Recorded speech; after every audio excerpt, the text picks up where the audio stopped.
Imagine you're at a Bears game where you kind of go, right?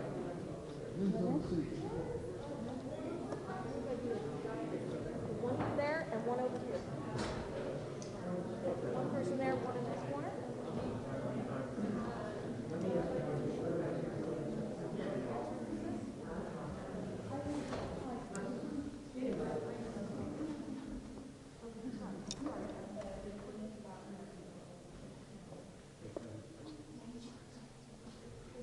Hey, Richard, the way I was going to do this was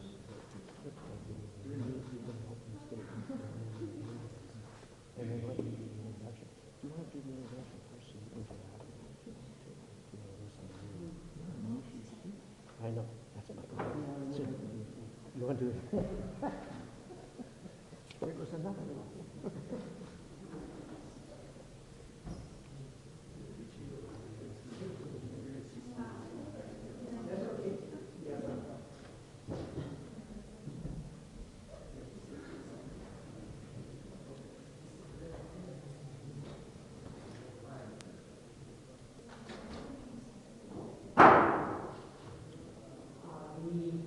State Senate Foreign Relations Committee will come to order. We have an important hearing this afternoon, obviously, as we talk about the President-elect's nomination of Antony J. Blinken to be Secretary of State, and we'll get to that very quickly. Every time I'm sworn in for a new term, as a matter of personal privilege for just 2 minutes, every time I'm sworn in for a new term, I kind of think back. This is as I start my 41st year, I've learned some things over that period of time. I spent 28 years in our state Senate, over 2 decades as leading it, and now 13 years here. And some things I've learned, I can make very briefly an observation. If we treat each other with kindness and respect, we get things done.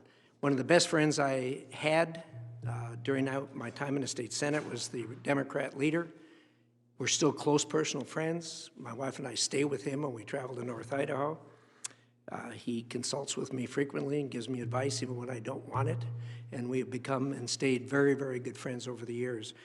We always got things done in Idaho. And I hope that as we go forward, that we will do likewise here. This not only is beginning of my 41st year in a Senate body, this will be my 53rd year of married to my wife. And after completing 36 elections, I consider that all quite an accomplishment. So with that, we're going to proceed to hear from Mr. Blinken after we make our opening statements. But Senator Durbin has very, very important matters that he must attend to, and we're honored to have him come and address this august body. And Senator Durbin, the floor is yours. Chairman Risch, thank you very much. It's great to be back in the committee, which I served on many years ago. And Senator Menendez, thank you for your leadership and all of you who've gathered here today. I've been asked, and I'm honored that Mr. Blinken asked me to come before the committee and make an introduction. I'm not going to do what most do and reread his entire biography, which you've all seen and I'm sure are impressed with as I am. I just want to make a few points about the job he seeks and the moment he seeks it. On September 12, 2001, just hours after the 9/11 terrorist attack on the United States, the leading French newspaper, Le Monde, published a front-page headline of 4 words: "Nous sommes tous Américains." We are all Americans. With those 4 words, the people of France acknowledged the danger and pain in the United States and quite simply said, "We'll stand with you." Despite many differences on many issues, that's what friends are for.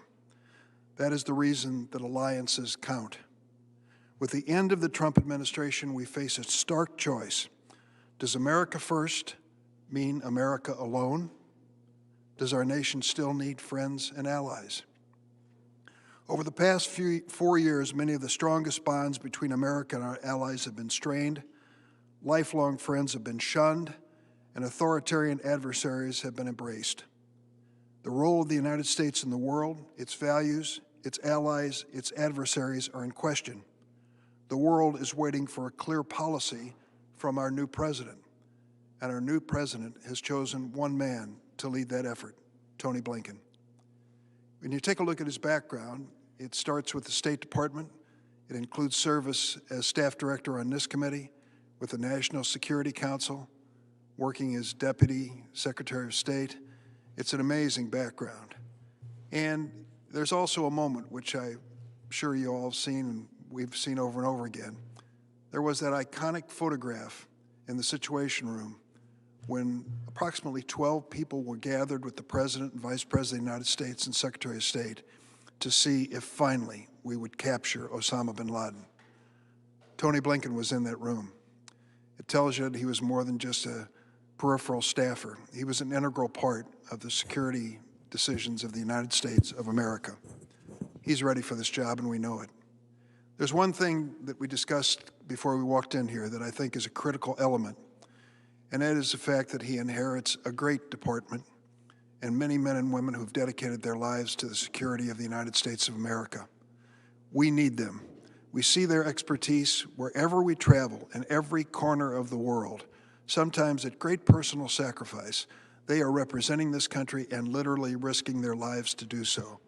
It is his job, and he understands it, to thank them for their efforts and to make sure that their morale is at the highest level so that America continues to be well represented around the world.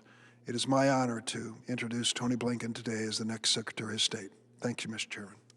Thank you very much, Senator Durbin. I know you have other things to do, so we will excuse you. And what we're going to do here today is I'm going to give some opening remarks. I'm then going to turn it over to Senator Menendez for his opening remarks. And after that, we will do a round of questioning. Each senator will be given 10 minutes. I will do it on a seniority basis, unlike our usual early bird process that we use. But because of the size of this, I think that it's important that we do it on a seniority basis. So with all that said, today's hearing is unquestionably significant. The Secretary of State is one of, if not the most important nominations that a president makes. He represents our interests abroad and is also looked to for defining America's role and posture in the world. Over the past several decades, we have watched nations with authoritarian ideologies and imperial tendencies increasingly attempt to grow their influence on the world stage. And unfortunately, that has happened with some success on their part. These countries challenge the very principles upon which the United States was founded: democracy and the rule of law. As the Biden administration begins tomorrow, there are several key foreign policy issues that need immediate attention. My most important concern, as Mr. Blinken and I talked about a few in my office not long ago, is Iran and the President-elect's promise to return to the JCPOA. President Obama thought the JCPOA would empower Iran moderates and see Iran abandon its nuclear weapons program. But this notion proved to be misplaced. The Iranian regime cannot separate itself from its revolutionary ideology. The JCPOA provided very beneficial sanctions relief for Iran, Yet, it failed to eliminate Iran's support for terrorist proxies, therefore allowing them to fund terrorism across the region. The deal also included very short-sighted sunsets on Iranians' conventional weapons and ballistic missile programs and allowed Iran to continue enriching uranium. Any new deal with Iran must address all the facets of Iranian bad behavior, including its ballistic missile program and ending support for terrorism. I fully understand and I fully comprehend that people want to focus on their nuclear ambitions, but these people have other bad activities that they're involved in that also need to be addressed. Unfortunately, the Iranian regime thinks it has successfully waited out the maximum pressure program that we've had in place. Only time will tell if they're right. At the time, President Obama used the extensive sanctions regime Congress created as a leverage to begin the JCPOA talks, and so he should have. President-elect Biden should take advantage of the significant leverage that has been provided through the maximum pressure program and negotiate a new deal that includes Iran's regional aggression. A policy of containment rather than appeasement is the only approach that will be successful. However, any discussions with Iran should begin and end with our allies in the region. Israel and many of our other Gulf allies felt the United States abandoned them and their security concerns during the JCPOA negotiations. With U.S. leadership over the last 4 years, our relations were rebuilt and paved the way for the Abraham Accords.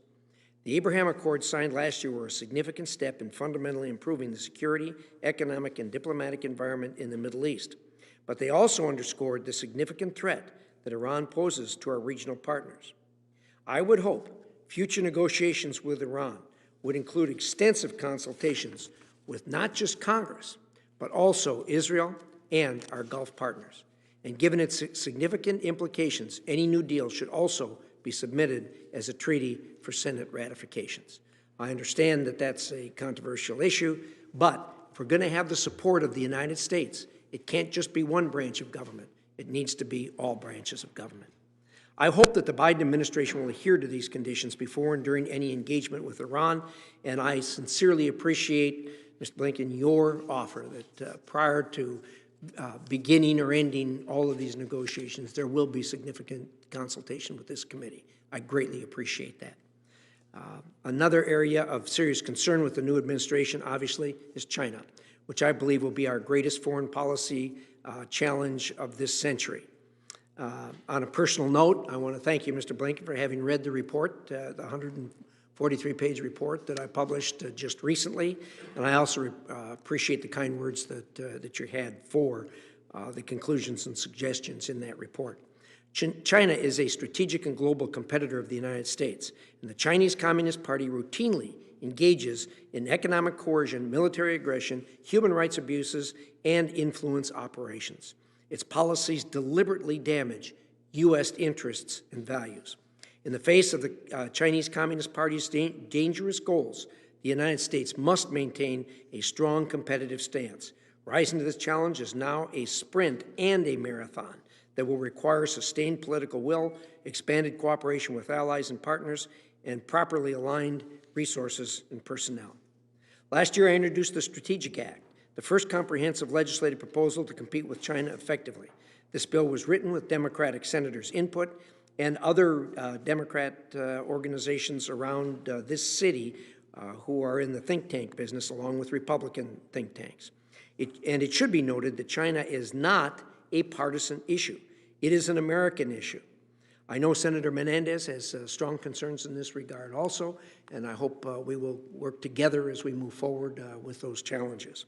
I hope and expect that the Biden administration will pursue bipartisan cooperation on challenges posed by the Chinese Communist Party. One of those challenges is Taiwan. The PRC's obliteration of Hong Kong's autonomy last year makes the question of Taiwan's future all the more urgent and serious. China's military modernization and expansion has dramatically shifted the balance of power in the Indo-Pacific. This is eroding conventional deterrence, putting the U.S. military as well as Indo-Pacific allies and partners at risk. Taiwan is among the strategically consequential issues and should remain a key strategic priority. Finally, the COVID-19 pandemic has evolved into the largest, most destructive global health emergency in more than a century. More than 83 million people have been infected and 1.8 million people have died. Economies have been upended, schools and offices closed, and livelihoods destroyed. It will take years to recover from this global health catastrophe. There is a lot we still do not know about COVID-19, but two things are clear. Its global spread was accelerated by catastrophic failures at all levels of the existing global health security architecture. And unless we do something now, it will happen again. Last year, I introduced an effort to help the United States and our international partners get ahead of the next pandemic. I, along with my committee colleagues, pressed the WHO to launch an independent interim review of its response to the outbreak so we could figure out what worked, what didn't, and how to prepare for future outbreaks. The WHO ultimately followed our suggestion. If confirmed, I'm committed to working with you, Mr. Blinken, to advance reforms at the WHO that will help restore public confidence and enable it to more effectively respond to crisis in real time. I, along with Senator Murphy, Cardin, and Portman, also introduced bipartisan legislation to strengthen the ability of the United States and our international partners to detect, prevent, and respond to outbreaks before they become pandemics. I'm well aware that Senator Menendez also has a strong interest in this area, and I look forward to working with him and with the committee as we move legislation forward. This bill, the Global Health Security and Diplomacy Act, provides much-needed leadership and direction for U.S. global health security efforts overseas and incentivizes greater leadership and investment by others. I'm also eager to work with you, Mr. Blinken, if confirmed, to further redefine and enact this important legislation. Over the last 5 years, the world has seen dramatic change, and it is imperative policies are updated to reflect these new realities. I look forward to hearing your thoughts on these important issues, and I thank you for being here today, and I thank you and your family for the willingness to take on the sacrifice to serve in this important position. With that, Senator Menendez, the floor is yours. Well, thank you, Mr. Chairman. Let me first of all start off by saying I appreciate your efforts to work with me to get this hearing up today, to expedite the consideration of one of the most important national security positions in our government, the Secretary of State. So thank you. You're welcome. And I think all of us have a very strong interest in seeing that the President has in place as rapidly as possible his national security team. Thank you for that. I'll say amen to that, and I appreciate this, and also hopefully, if everything works out well, the expeditious consideration at a committee meeting to vote out the nominee. And let me just say one remark. I'll save my remarks about our future work together as a committee when the gavel changes, but as someone who has met your lovely wife, you are an incredibly fortunate man to have had over a half a century with her as a partner. So no one knows better than I. So congratulations to you on such a great long time together. She's just an incredibly charming person. Mr. Blinken, congratulations on your nomination. You're superbly qualified and prepared to be our next Secretary of State. And you have impressed us all over the years with your intellect, your dedication, and your humanity, including during your successful tenure as Deputy Secretary of State, Deputy National Security Advisor, and as Staff Director of this committee. Now, while tomorrow's inauguration is a time for healing and renewal, I am nonetheless compelled to speak about the insurrection at the Capitol on January 6th. The images from that day are permanently seared in our collective conscience. Terrorists defiling the Capitol with Confederate flags and Nazi images, seeking to take hostage or perhaps kill our democratically elected leaders, savagely beating police officers.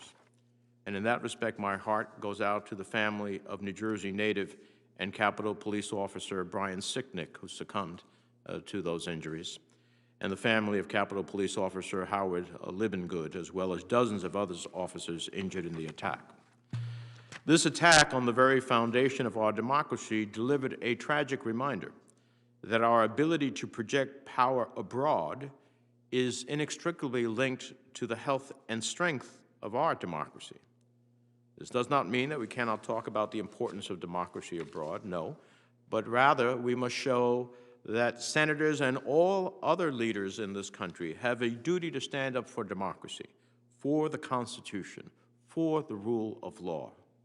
There can be no exceptions. And I expect that from the Biden administration. And based on my experience, I know, Mr. Blinken, you will do so in word and deed. Now, if confirmed, your task will be to repair and restore America's place in the world. You'll face complex challenges all over the globe. The world's on fire. Rebuilding alliances, restoring American leadership at international institutions, tackling problems that define our times and defy borders like climate change, migration, and COVID-19. And you will need to recenter our foreign policy around the core American values of democracy, human rights, and the rule of law. But you will need to do so thoughtfully. Over the past year, the world has watched the United States completely falter on a national response to COVID-19, continue its overdue reckoning with systemic racism, and struggle with the President's obsession with thwarting the peaceful transfer of power, pushing disinformation, and attacking a free press. As we work to advance American interests around the globe and seek to create a more democratic, prosperous, and secure world, we have to redouble our efforts at home to secure a more perfect union for all Americans. Now, as you're likely aware, North Korea, Russia, Turkey require some immediate attention. Over the past 4 years, North Korea's nuclear and missile programs have continued to grow unchecked. In other words, the United States and our allies are more at risk now than after 4 years of President Trump than when he took office. A revanchist Russia continues to threaten the United States and our allies, including through the recent SolarWinds cyber attack, the spread of disinformation, and efforts to silence and murder political opposition. And Turkey continues to be destabilizing by supporting Azerbaijan's aggression in Nagorno-Karabakh and through its own aggressive behavior in the Eastern Mediterranean against our democratic allies, Greece and Cyprus. From a broader regional perspective, one of your most important challenges will be to forge a coherent strategy for the Indo-Pacific, one led by our values, centered on our allies and partners, and implemented with consistency. As you know, I believe that while the Trump administration got some of the questions about the region right, they came up with the wrong answers. At a time when we should have been strengthening our alliances, building new partnerships, empowering a multilateral architecture, expanding commercial ties, and ensuring the vitality of democracy and the rule of law, the Trump administration, in almost every case, did the exact opposite. And after 4 years of the Trump administration, we are in a worse position to effectively compete with China than before. So I'm interested in hearing more about what your top priorities will be if confirmed in approaching the Indo-Pacific region and how our China policy nests within this larger framework.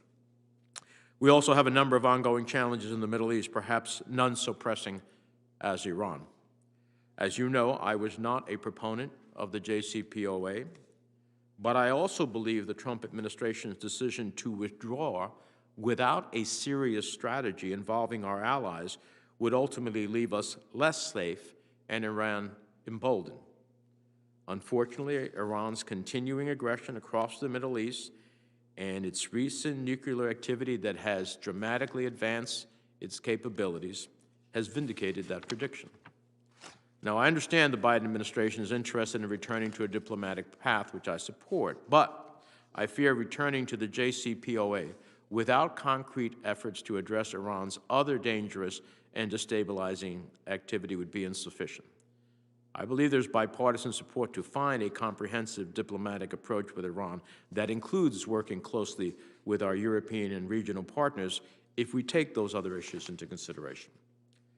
Closer to home, political crises in Latin America have caused human rights and humanitarian disasters on an unprecedented scale. Simply put, addressing rampant crime, weak governance, corruption, climate-related displacement in the Northern Triangle must be a top priority for the country and deeply impacts the security and economic well-being of Americans.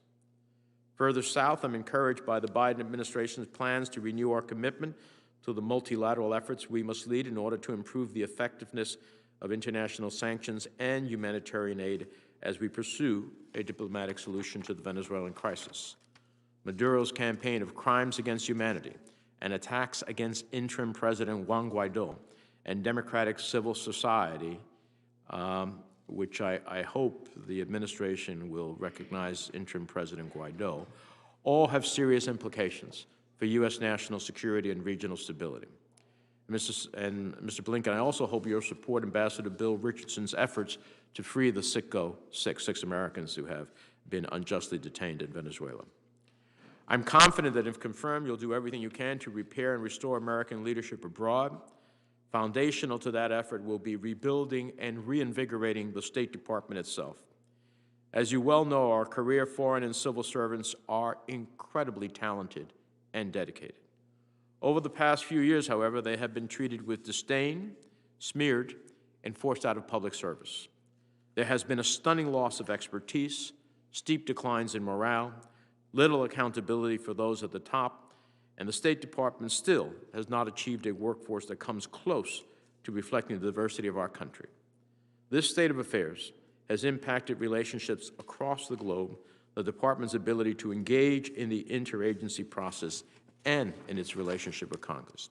So the challenges you'll be facing are immense, but I have confidence in your experience and expertise. I look forward to hearing your testimony, and upon confirmation, I look forward to working with you to restore America's place in the world and to repair and rebuild our relationships and our institutions. Thank you, Mr. Chairman. Thank you, Senator Menendez. Ms. Blinken, after our conversations earlier today and after hearing our opening statements, Senator Menendez input in that regard, as you can see, there isn't a whole lot of daylight between us on most of these issues. Certainly almost none whatsoever when it comes to objectives. Strategy and how to get there is obviously something that needs to be negotiated, and all of our best heads put together to try to get to that position. So we're interested in hearing that. Obviously, as Senator Menendez said, Iran is at the top of the list. China and Russia are right behind that. We have serious problems in Turkey. North Korea is on the list, and there's lots and lots of challenges. But we will do better if we all pull the wagon together, and I think we're headed in that direction right now. So with that, again, thank you for your willingness to serve, and the floor is yours. Mr. Chairman, thank you very much. And to you, to Ranking Member Menendez, to all the members of this committee, thank you for the opportunity to be here today. And I greatly appreciate everything you've done to make this hearing possible in this time. And I want to thank Senator Durbin in absentia for his very kind introduction. It is truly the honor of a lifetime to appear before this committee as President-elect Biden's nominee to be Secretary of State.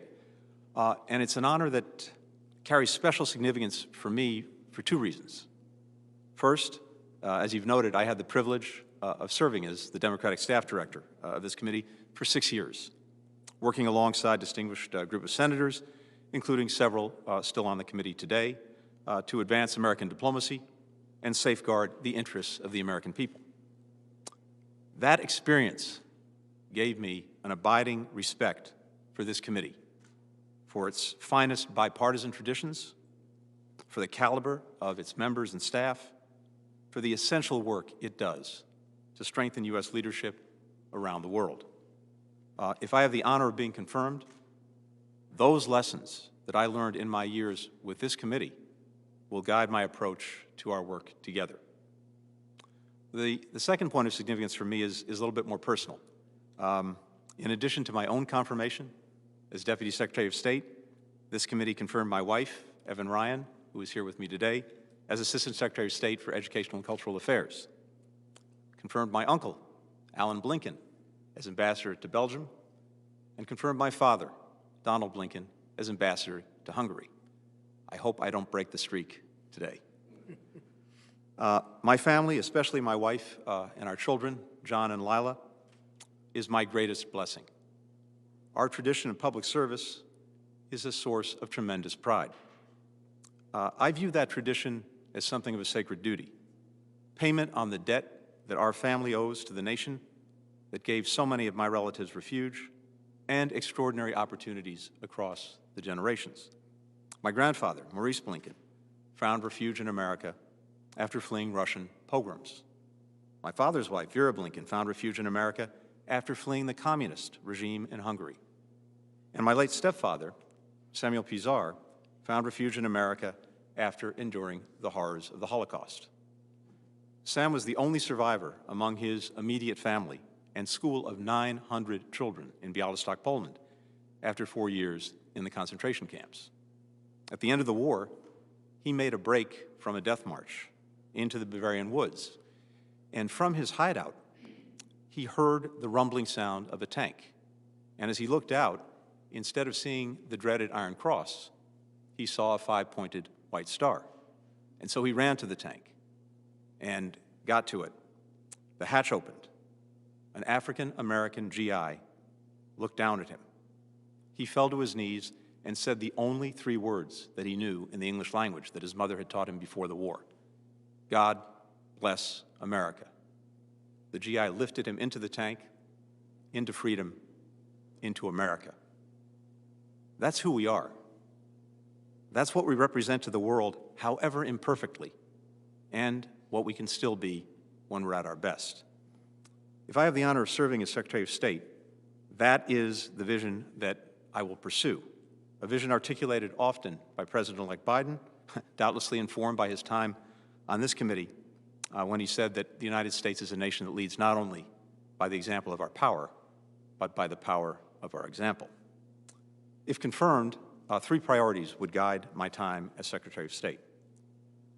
First, I will work with you to reinvigorate the Department of State, investing in its greatest asset, the Foreign Service officers, the civil servants, the locally employed staff who animate American diplomacy. I know from firsthand experience their passion, their energy, their courage, often far from home, away from loved ones, sometimes in dangerous conditions, exacerbated now by the pandemic. They deserve our full support. If I'm confirmed as Secretary, they will have it. I'm committed to advancing our security and prosperity by building a diplomatic corps that fully represents America in all its talent and in all its diversity, recruiting, retaining, promoting officers with the skills to contend with 21st century challenges and who look like the country we represent, sparing no effort to ensure their safety and well-being, demanding accountability, starting with the Secretary of State, for building a more diverse, inclusive, and nonpartisan workforce. Second, working across government and with partners around the world, we will revitalize American diplomacy to deal with and take on the most pressing challenges of our time. We'll show up again, day in, day out, whenever and wherever Americans' prosperity and security is at stake. And we'll engage the world not as it was, but as it is, a world of rising nationalism, receding democracy, growing rivalry from China and Russia and other authoritarian states, mounting threats to a stable and open international system, and a technological revolution that is reshaping every aspect of our lives, especially in cyberspace. But for all that has changed, I believe some things remain constant. American leadership still matters. The reality is the world simply does not organize itself. When we're not engaged, when we're not leading, then one of 2 things is likely to happen. Either some other country tries to take our place, but not in a way that's likely to advance our interests and values, or, maybe just as bad, no one does, and then you have chaos. Either way, that does not serve the American people. I believe that humility and confidence should be the flip sides of America's leadership coin. Humility, because we have a great deal of work to do at home to enhance our standing abroad. And humility, because most of the world's problems are not about us in the first instance, even as they affect us. And no single country acting alone, even one as powerful as the United States, can fully and effectively address these problems. But we'll also act with confidence, with the confidence that America at its best still has a greater ability than any country on earth to mobilize others for the common good. Guided by these principles, I believe we can and we will overcome the COVID crisis, the greatest shared challenge since World War II. We can outcompete China and remind the world that a government of the people, for the people, can deliver for its people. We can take on the existential threat posed by climate change. We can revitalize our core alliances, force multipliers of our influence around the world. Together, we are far better positioned to counter threats from Russia, Iran, North Korea, and to stand up for democracy and human rights. And in everything we do around the world, I believe that we can and we must ensure that our foreign policy is actually working to deliver for American working families here at home. Let me conclude, if I may, Mr. Chairman, with a word about this institution, whose resilience and determination were on full display in the aftermath of the senseless and searing violence in these halls. Both the President-elect and I believe that we have to restore Congress's traditional role as a partner in our foreign policy making. In recent years, across administrations of both parties, Congress's voice in foreign policy has been diluted and diminished. That doesn't make the executive branch stronger. It makes our country weaker. President-elect Biden believes, and I share his conviction, that no foreign policy can be sustained without the informed consent of the American people. You are the representatives of the American people. You provide that advice and consent. We can only tackle the most urgent challenges we have if we work together, and I am dedicated to doing just that. And so if I'm confirmed, my commitment is to work with each and every one of you on behalf of all Americans. Thank you for the time. Thank you for the consideration. I look forward to your questions. Thank you very much, Mr. Blinken. And of course, your words about working with us is music to our ears, and we'll be happy to be a partner with you in that regard. So with that, we'll proceed to a round of questions, 10 minutes per senator. I'm going to reserve my time, and I'm going to yield to Senator Menendez. Well, thank you, Mr. Chairman. Mr. Blinken, thank you for your statement. During our meeting yesterday, we discussed the department will need to repair and rebuild its relationship with this committee. I think it's after 28 years of doing public foreign policy in the House and the Senate, I've never seen a moment like this in terms of our relationship with the State Department. And having heard your opening statement, I'm confident you understand the importance of a constructive relationship between the Department and Congress. So I just have a few quick questions. I've always asked this of every Secretary of State nominee. I'd like to ask you, if you can answer it yes or no, I'd appreciate it. Do you agree that the State Department is accountable to Congress and the American people? Yes. Do you commit that the Department will keep this committee fully and currently informed on the Department's activities? I do. Do you understand and agree that a constructive relationship between the Department and this committee requires meaningful engagement and consultation with the committee while policies are being developed, not after the fact? And can you commit to ensuring that type of meaningful engagement? Yes, I do, and I can. Thank you very much. Let me turn to Iran. This is going to be one of the most difficult challenges early on because Iran has accelerated. The maximum pressure campaign did not stop it from its acceleration. We were broken away from our allies. We could not even get from our traditional allies a vote at the United Nations on continuing the arms embargo, and that is not a good recipe to counter Iran. So I think there is a will to work together in a serious diplomatic engagement with Iran, but some of our concerns about the JCPOA, obviously time has lapsed, the sunset is closer. Some of the other issues have come to the fore in terms of the JCPOA, and then you have all of Iran's other destabilizing activities. Some of us have worked, Senator Graham, a member of the committee, and I have worked along with others in thinking about how something along the lines of returning to the JCPOA, but with a commitment, a process by which the Iranians would have to deal with some of the challenges left by the JCPOA and other issues, looking at the possibility of a regional fuel bank so that not only the Iranians, but to those in the Gulf would be able to participate to receive nuclear fuel for domestic peaceful consumption, but not enrichment. We could defuse a tinderbox in the region of what these countries are looking now to enrich. Those are some ideas, not the totality of it. Can you give us a sense of where you're looking at with reference to Iran? And as part of that, are you going to proactively reach out to Congress in order to forge such a consensus that can move us together with one voice towards meeting Iran as a challenge? Thank you very much, Senator. Let me answer the last question first in terms of reaching out, and the answer is yes, absolutely, especially on a policy as challenging as the one that we have to deal with when it comes to Iran. We are much better off if we can try to work through and think through these issues together, and you have my commitment that we intend and will do that, and I look forward to the consultations and conversations that we have. When it comes to Iran, a couple of things. First, President-elect Biden is committed to the proposition that Iran will not acquire a nuclear weapon. And we share, I know, that goal across this committee.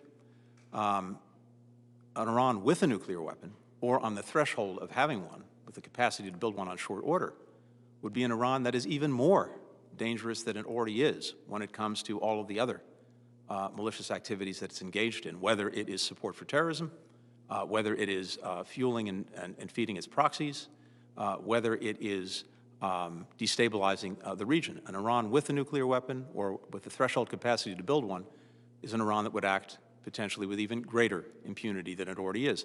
So I think we have an urgent responsibility to do whatever we can to prevent Iran from acquiring a weapon or getting close to the capacity to having the fissile material to break out on short notice. In my judgment, the JCPOA, for whatever its limitations, was succeeding on its own terms in blocking Iran's pathways to producing fissile material for a nuclear weapon on short order. It also featured, and a feature that continues, the most intrusive inspections and monitoring regime in the history of arms control. The challenge we face now is that we pulled out of the agreement. Iran is now taking steps to undo the various constraints that were imposed on it by the agreement. And so it has increased its stockpile of low-enriched uranium. It is now enriching at a higher level. It is deploying centrifuges in ways that were prohibited under the agreement. The result is, based on public reporting, the breakout time, the time it would take Iran to produce enough fissile material for one weapon, has gone from beyond a year, as it was under the JCPOA, to about 3 or 4 months, based at least on public reporting. And that potentially brings us right back to the crisis point that we were reaching before the deal was negotiated. And so the President-elect believes that if Iran comes back into compliance, we would too. But we would use that as a platform with our allies and partners who would once again be on the same side with us to seek a longer and stronger agreement, and also, as you and the Chairman have rightly pointed out, to capture these other issues, particularly with regard to missiles and Iran's destabilizing activities. That would be the objective. Having said that, I think we're a long way from there. We would have to see, once the President-elect is in office, what steps Iran actually takes and is prepared to take.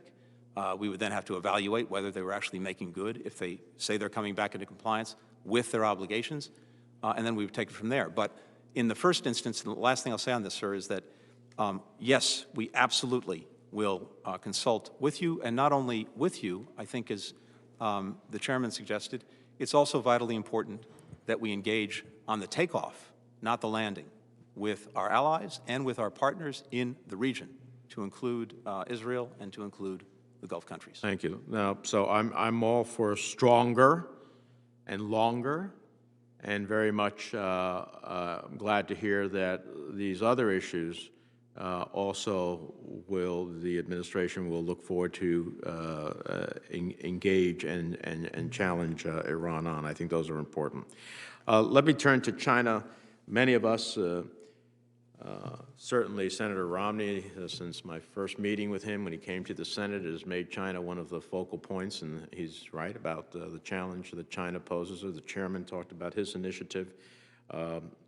We, meaning Democrats, introduced a couple of months ago the America Leads Act, which brought all of the relevant committees, finance, on trade, commerce, on technology, armed services, just about everybody, in a comprehensive national strategy to deal with China, which deals with both investments here at home, because some of us believe we must not only confront China, we must compete with China to be successful.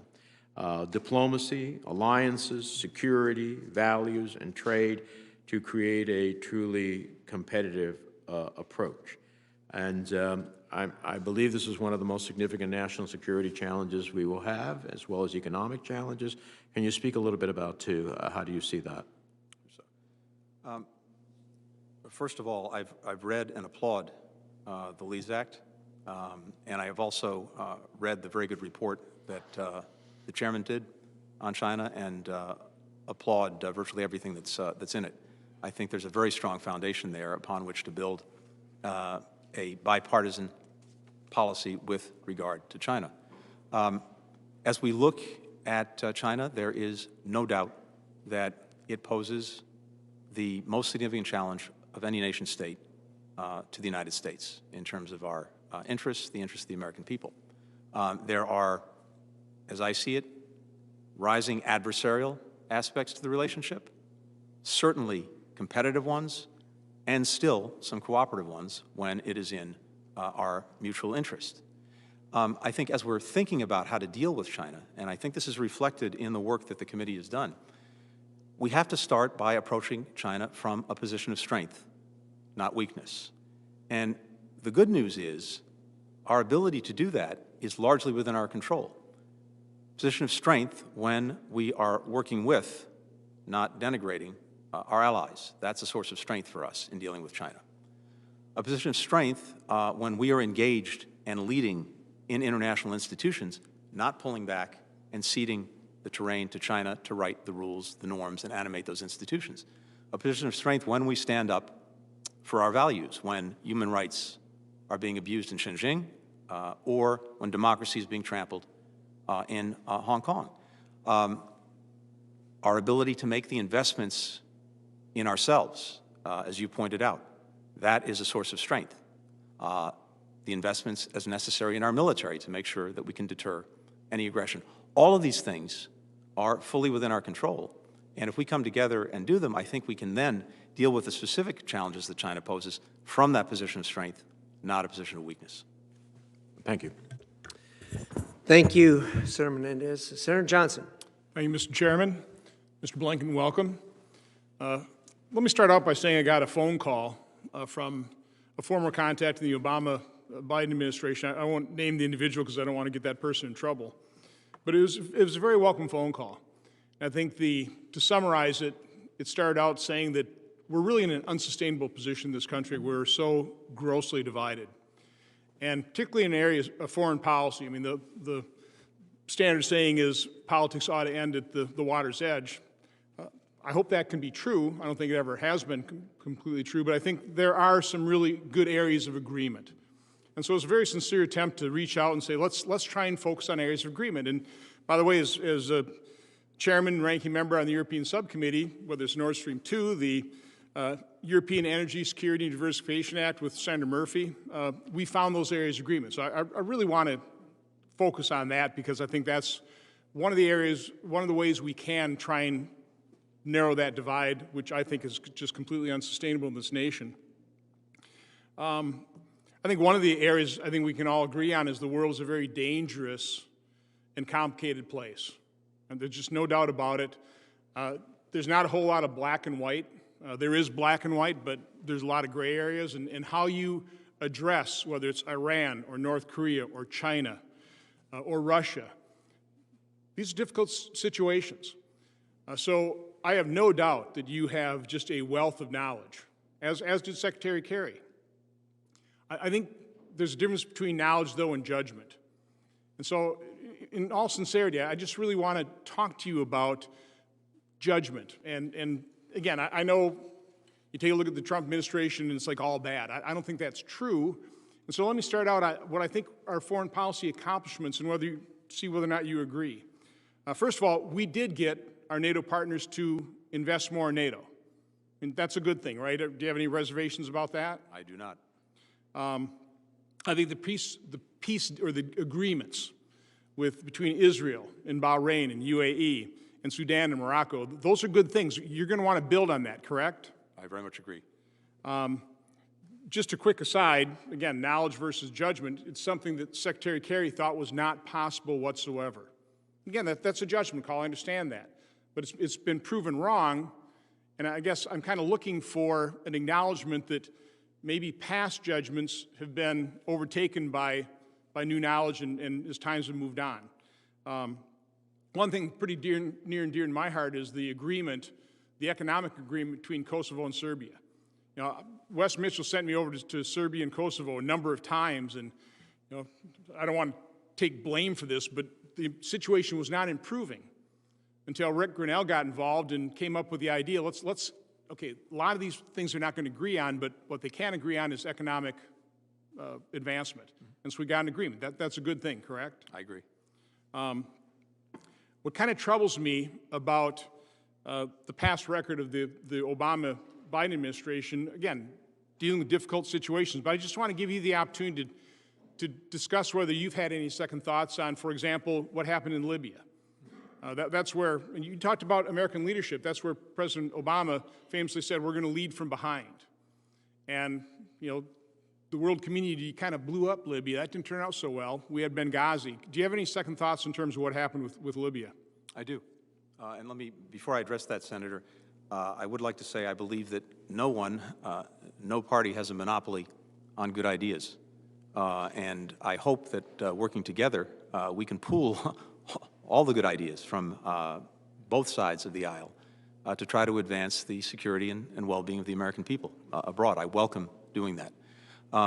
Second, and very quickly, I think there are a number of things from where I sat that the Trump administration did beyond our borders that I would applaud. You mentioned a couple of them. The Abraham Accords, absolutely.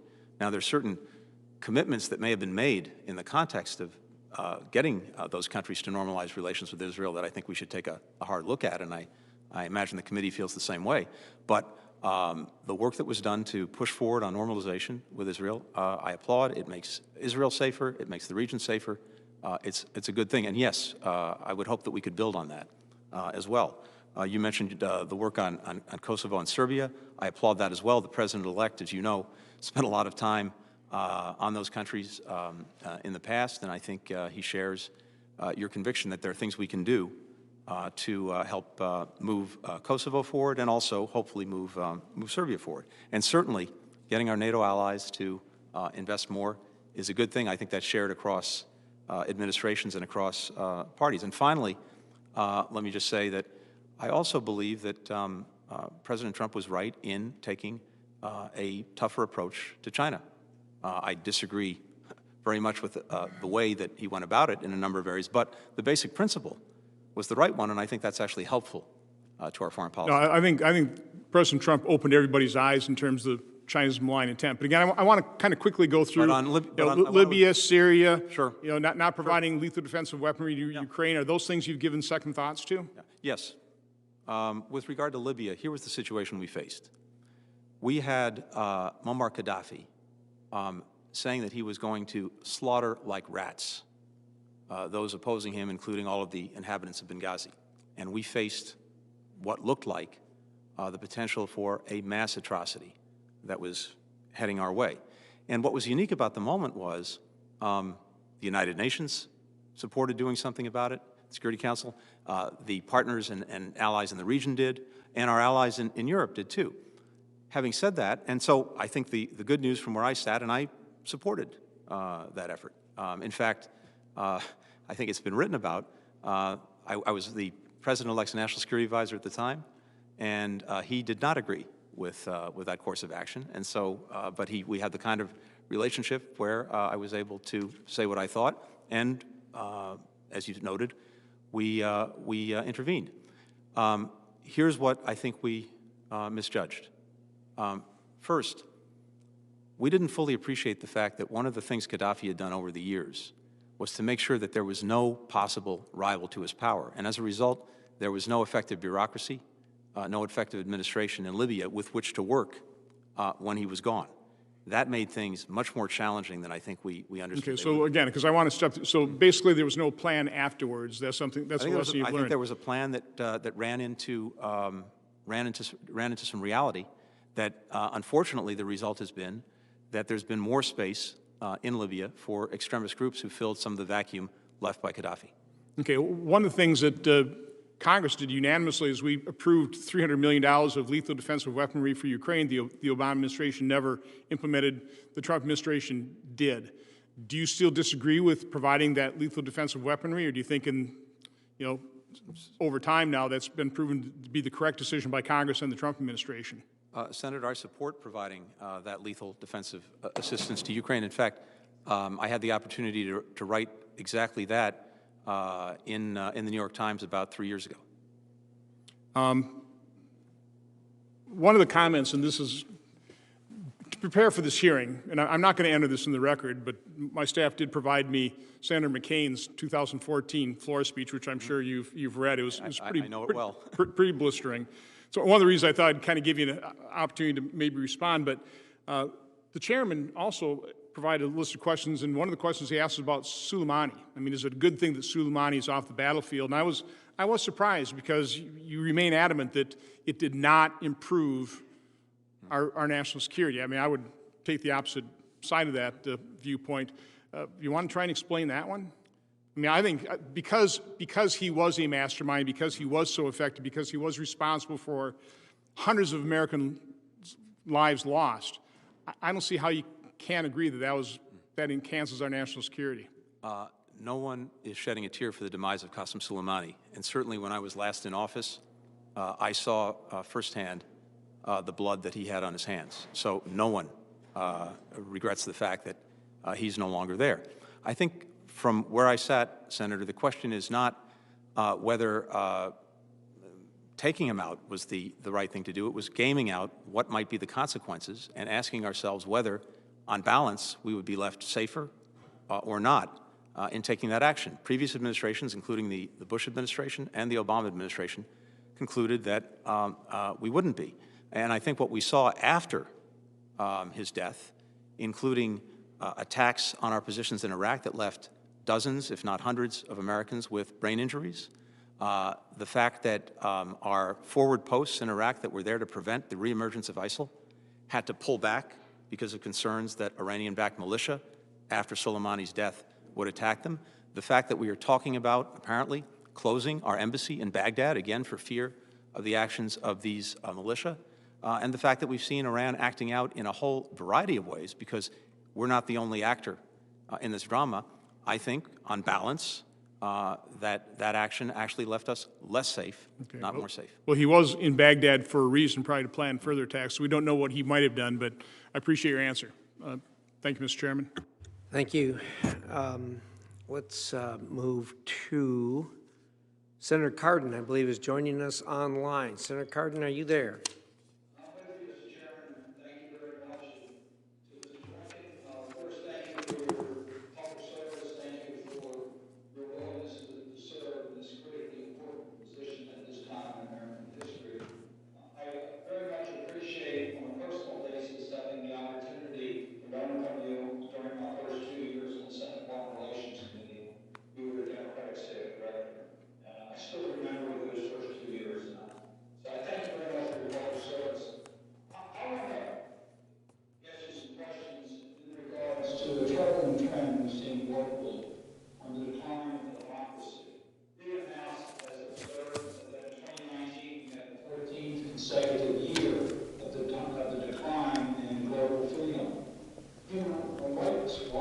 Says that its 2021 report that the Trump administration was a disaster.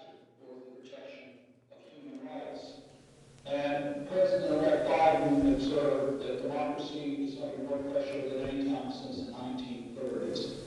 So my question to you is whether you are prepared to make the preservation of democracy, the government's human rights, anti-corruption a priority, a top priority within the State Department, which requires the use of resources devoted to protecting democracy, whether it's at USAID or whether it's the resources in our missions in each of our countries that will be made a priority to help preserve democracies around the world and the protection of human rights and anti-corruption activities.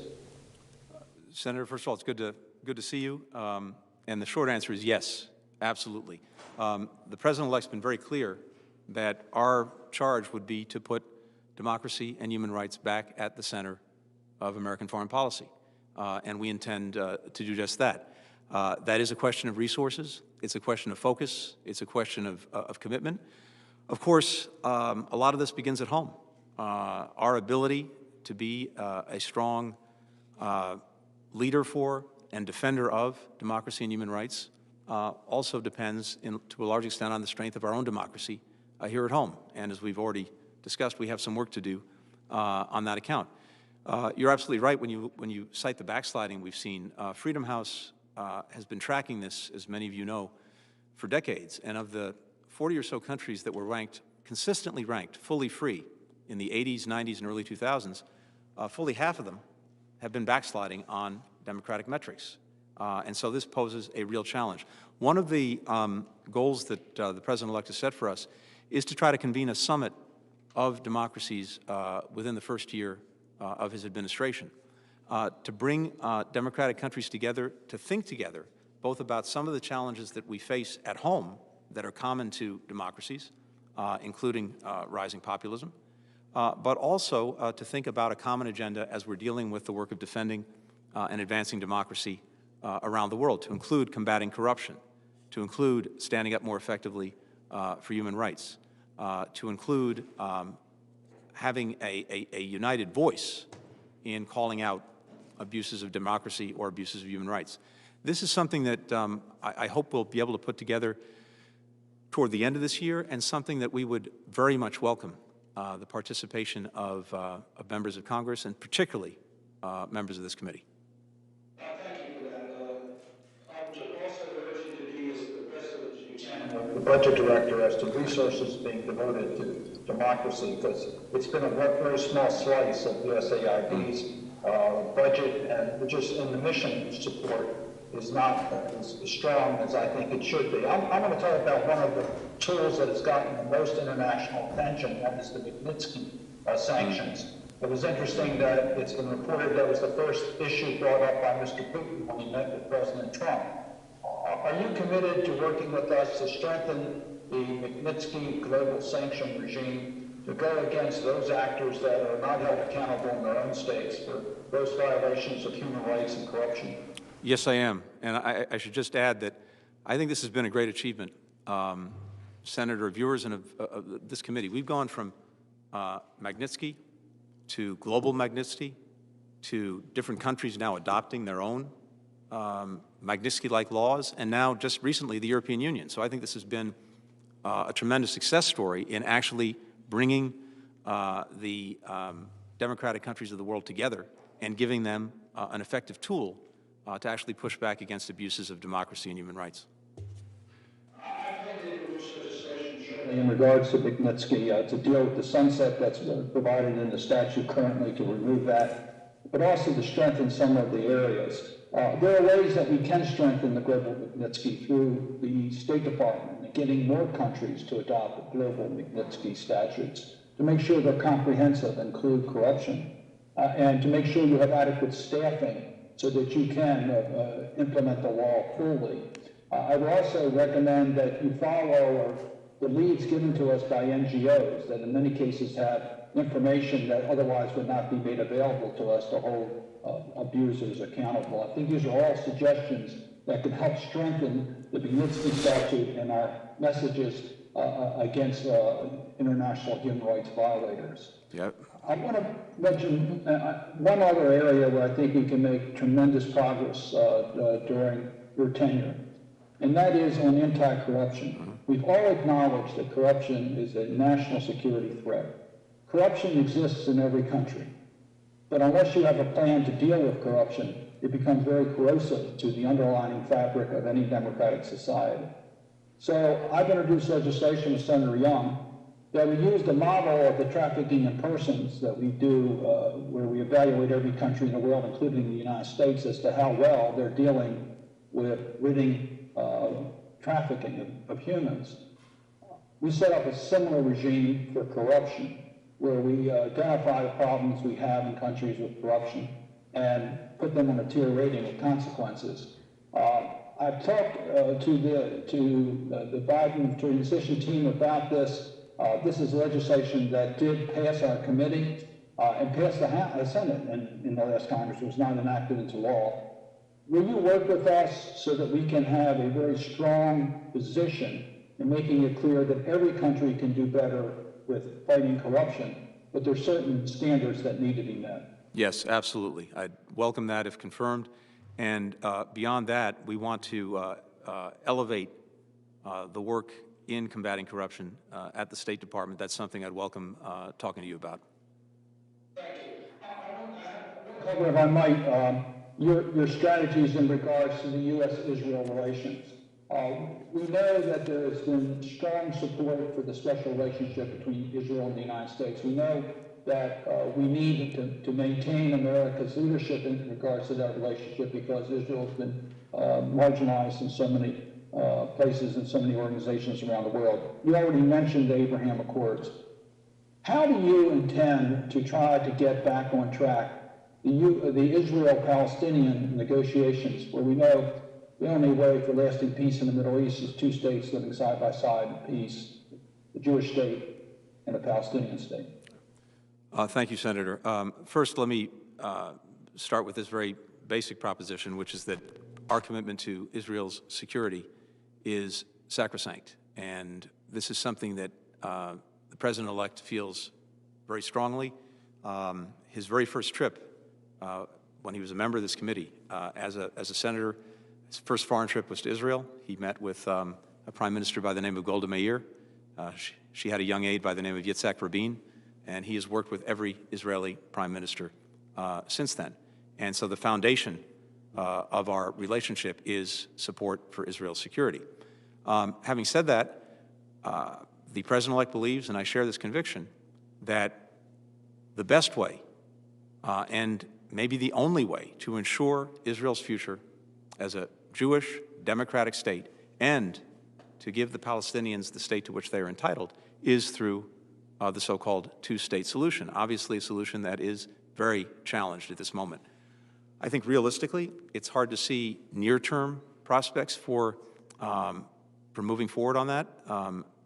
In the first instance, what would be important is to make sure that neither party takes steps that make the already difficult proposition even more challenging, and certainly avoids unilateral actions that makes that more challenging. And then hopefully, to start working to slowly build some confidence on both sides to create an environment in which we might once again be able to help advance a solution to the Israel and Palestinian relationship. Thank you. And of course, we have strong support in Congress, as you've seen by our actions. And I do think Congress working with the administration, we should be able to advance the process. One last question dealing with Central America. You talked about corruption. Senator Biden, Vice President Biden, had a game plan to try to deal with the corruption in Central America in a way for good governance that provided opportunities that would help against the migration, people wanting to live because of fear of gangs, etc. Is there a game plan for how you're going to deal with Central America? There is, and I think, as you rightly point out, at the end of the Obama-Biden administration, toward the end, then Vice President Biden worked very closely with Congress, with this committee, to develop a plan to deal with the challenges posed by the systemic and endemic problems in the Northern Triangle countries, in Honduras and Guatemala and El Salvador. And these drivers, of course, were the primary drivers of migration crisis that continues to challenge us to this very day. So getting at some of the root causes that are causing people to make that incredibly difficult decision to pick up one day, leave everything they know behind, leave their families, their country, their culture, their language behind, because life is simply not tolerable in its present circumstance.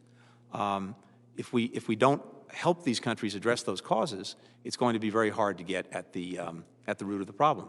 And so there was a bipartisan plan put forward that passed Congress with about $800 million to help countries in the Northern Triangle, but not simply throwing money at them, but tying the assistance we were providing to concrete reforms that they would take in the criminal justice system, in combating corruption, in creating greater economic opportunity, et cetera.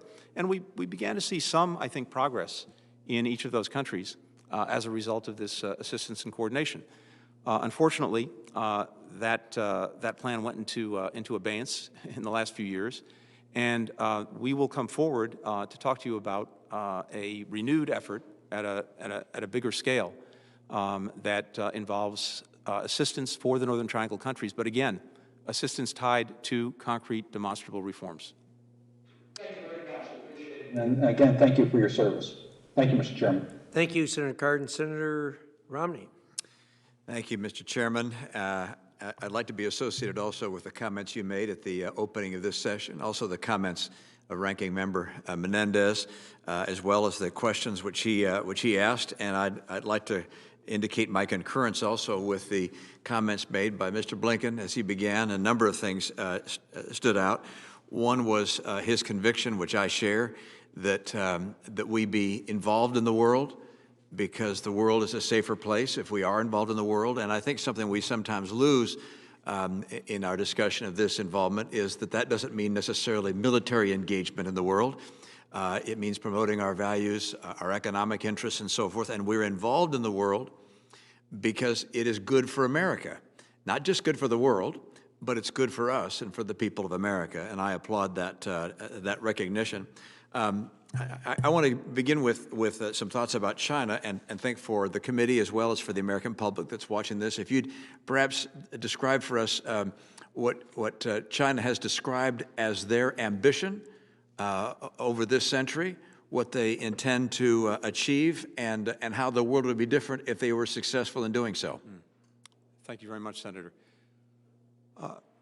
China had a policy for decades of, as they described it, hiding their hand and biding their time in terms of asserting their interests beyond China's borders, leaving aside what they were doing within their borders. And I think what we've seen in recent years, particularly since the rise of Xi Jinping as the leader, has been that the hiding and biding has gone away, and they are much more assertive in making clear that they seek to become, in effect, the leading country in the world, the country that sets the norms, that sets the standards, and to put forward a model that they hope other countries and people will ascribe to. And, Senator, my own conviction is that there are many very apparent weaknesses that China continues to try to hide when it comes to projecting its model. But in the absence of an alternative,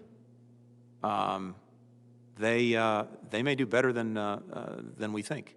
And so I think our obligation is to demonstrate that the vision that we have, the policies we pursue, and the way we do it is much more effective in actually delivering for our people, as well as for people around the world, to make sure that our model is the one that carries the day. If we're pulling back from the world, if we're pulling back from the institutions, if we're pulling back from playing that lead role in shaping the rules and the norms, that gives them a free field to redefine the century more on their terms than on ours. One of the ways, this is just one example, but I think one of the ways we see this acutely is there's an increasing divide between what you might call techno-democracies, that is technologically sophisticated countries that are also democracies, and techno-autocracies like China. And whether the techno-democracies or the techno-autocracies are the ones that get to define how technology is used, the technology that dominates all of our lives, I think is going to go a long way towards shaping the next decades. We have a very strong interest in making sure that the techno-democracies come together more effectively so that we are the ones who are doing the shaping of those norms and rules. And to the extent technology can be infused with values, that these are more our values than theirs. But there is no doubt that I think China would like to recapture its extraordinary past, but to do so in a way that is potentially and very practically, as we're seeing already, inimical to our own values and our own interests. Yeah, I think my own view is that their ambition is to become the geopolitical leader of the world, as well as the economic leader of the world, the military leader of the world, and ultimately to impose their authoritarian views in such a way that would put in great risk the freedom and liberty of people here and around the world. How does Taiwan and our commitments to Taiwan figure in your thinking with regards to our interests in the region? There's been a strong and long bipartisan commitment to Taiwan, the Taiwan Relations Act, also the communiques with China. And part of that commitment is making sure that Taiwan have the ability to defend itself against aggression. And that is a commitment that will absolutely endure in a Biden administration. We will make sure that Taiwan has the ability to do that. I'd also like to see Taiwan playing a greater role around the world, including in international organizations. When those organizations don't require the status of a country to be a member, they should become members. When it does, there are other ways that they can participate. And I think our own engagement with Taiwan should be looked at, and indeed that's being done, as you know. Some regulations were promulgated by the outgoing Secretary of State. We're going to take a hard look at those pursuant to the Taiwan Assurance Act, and we will look at that. I had the opportunity, Senator, when President Tsai was running for office, to actually receive her as a candidate at the State Department when I was last there. I spoke to her a number of times when she became president, and I was Deputy Secretary of State. But the commitment to Taiwan is something that we hold to very strongly. India has perhaps begun to see China in a new light, not only because of the border dispute, which led to the death of many Indian military individuals. They've indicated an openness to work with us with actually in military preparations as well and war games. How can we strengthen our ties with India and strengthen their resolve to defend democratic interests in the region? I think India has been very much a bipartisan success story over successive administrations. It started with, toward the end of the Clinton administration, after the nuclear tests, when relations were put back on a better footing. Under President Bush, we secured a peaceful nuclear cooperation agreement with India. Then Senator Biden led the efforts at this committee to get that through Congress. And then I think during the Obama administration, we deepened cooperation with India, particularly in the defense procurement area, also on information sharing. And I think the Trump administration has carried that forward, including with this concept of an Indo-Pacific, and to make sure that we were working with India so that no country in the region, including China, could challenge its sovereignty, and also working with it on concerns that we share about terrorism. So I think there are many ways in which we can deepen that cooperation to pursue the path that successive administrations have put us on. One area I think that has a lot of promise and maybe even necessity is actually climate. At the current rate things are going, India is poised over the next 2 or 3 decades to catch up to China in terms of the emissions that it produces. At the same time, as you know, Prime Minister Modi has been a very strong advocate for looking at renewable energy and different technologies. I think there's a very strong potential for our countries to work together in that area. Thank you. That does raise the question of what it's going to be like to serve in an administration where former Secretary Kerry is going to be working with you. I hope that you're never tempted to give in your strategy with regards to China in order to obtain a climate advantage that Secretary Kerry might be promoting. So your State Department commitment to confront China, I think, is a great significance and hopefully the priority. Let me turn to another topic which was raised by Senator Johnson appropriately, which is a number of accomplishments of the Trump administration shouldn't be lost and in the foreign policy arena. One of those that is perhaps questionable by members in this committee relates to the JCPOA with regards to Iran. I, like Senator Menendez, was not supportive of the JCPOA and wrote a column suggesting that it was a mistake to enter into. My concern was that it allowed Iran to eventually have a nuclear weapon, or have the capacity to have a nuclear weapon. And my view was that an agreement should only be reached if it prevented Iran forever from having a nuclear weapon. And I would only suggest that before the administration takes a posture with regards to the JCPOA, that there be a very careful review of intelligence to determine just what the state is of Iran right now with regards to the health of its leaders, with regards to the fragility of its economy, because there may well be a potential to take a more aggressive stance than might have been anticipated, and hope that you will give due consideration to not just reversing policies of the prior administration, but perhaps taking advantage of some things done by the prior administration that may prevent an opportunity that we might otherwise not be able to recognize. I welcome having the opportunity to do that, to plunge into the intelligence if confirmed, and then also to working on that with you and other members of this committee. Thank you, Mr. Blinken. Senator Shaheen. Thank you, Mr. Chairman. And Mr. Blinken, thank you for being willing to consider being nominated to this important post at this critical time and for being here today. One of the things we've heard in the last few days is the President-elect Biden's interest in resuming the United States' position in a number of international alliances, from everything from the Paris Climate Accords to the WHO. But clearly it's going to take more than that to rebuild our relationships around the world. So what else do we need to do, and what are you thinking about as, if you're confirmed, that you think is going to be important to restoring those relationships? Senator, I think we have and several members of the committee have already alluded to this, we do have a big task ahead of us in restoring, revitalizing those relationships.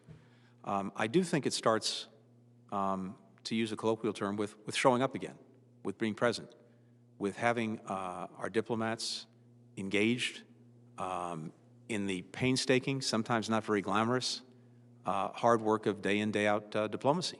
And being in the room, not pulling back from it. And I know sometimes that sounds trite, but I just think that we are so much better off, even in institutions and organizations that are clearly imperfect and need reform. We're, as a general rule, much better off being at the table than being outside the room if we're going to try to influence those institutions and organizations and move them in a better direction. So I think you will see in a Biden administration that kind of engagement, that kind of leadership.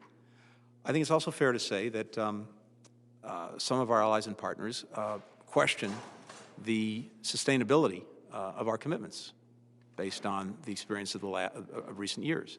And that's going to be a hard hill to climb, and they're going to have to make their own calculations about that. But I think it comes down to this.